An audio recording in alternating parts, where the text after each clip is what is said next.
আসসালামু আলাইকুম এভরিওয়ান, সবাই কেমন আছেন? আশা করি সবাই ভালো আছেন আর সুস্থ আছেন। তো আজকে নুডলস আর ডিম সিদ্ধ দিয়ে সকালের নাস্তাটা খেয়ে নিলাম। আর তার সাথে আজকে কফি, আলু, সিম এগুলা দিয়ে আজকে ভাটা মাছ রান্না করব। তো এখানে ভাটা মাছ রান্না করে নিচ্ছি।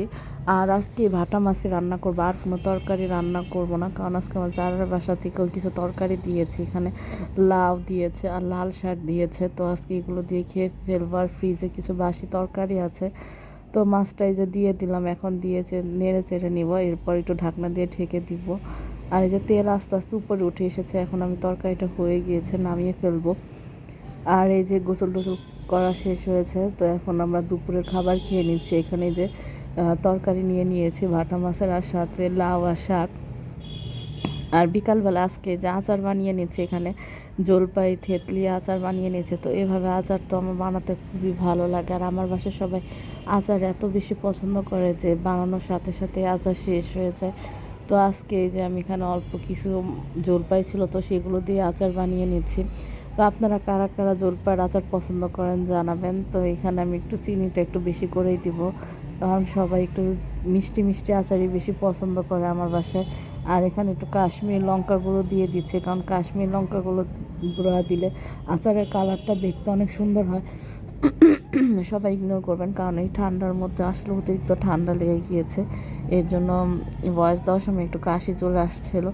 আর এই যে পরের দিন সকালবেলায় যে আচার ছিল, এই আচার দিয়ে আজকে একটু পোড়া পোড়া করে ডিম ভাজা করে নিয়েছে, তার সাথে একটু ডাল ভর্তা ছিল আর ভাত দিয়ে সকালে নাস্তাটা করে নিচ্ছে। আর আজকে আর বেশি ঝামেলা করিনি। আর দুপুরবেলা আমার ছেলে বলতেছে একটু ফ্রাইড রাইস খাবে, তাই ওর জন্য আজকে ডিম দিয়ে আর একটু সবজি দিয়ে ফ্রাইড রাইস রান্না করে দিচ্ছি।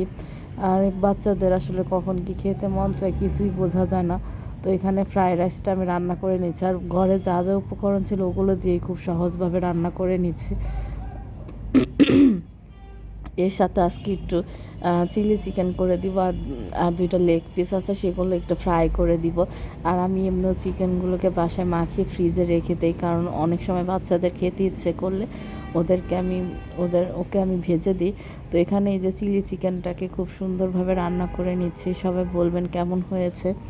আর চিলি চিকেনটা সাথে একটু টমেটো দিয়ে দিয়েছে আর ক্যাপসিকাম দিয়ে দিয়েছে। আসলে বাসায় যা যা উপকরণ ছিল সেগুলো দিয়ে শর্টকাটে রান্না করে নিচ্ছি।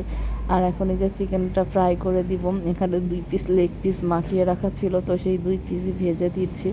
আর এই যে আমার ছেলেকে একটু সুন্দর করে সাজিয়ে গুছিয়ে খেতে দিলাম, কারণ ওকে একটু সুন্দর করে সাজিয়ে গুছিয়ে খেতে দিলে ও খুব পছন্দ করে।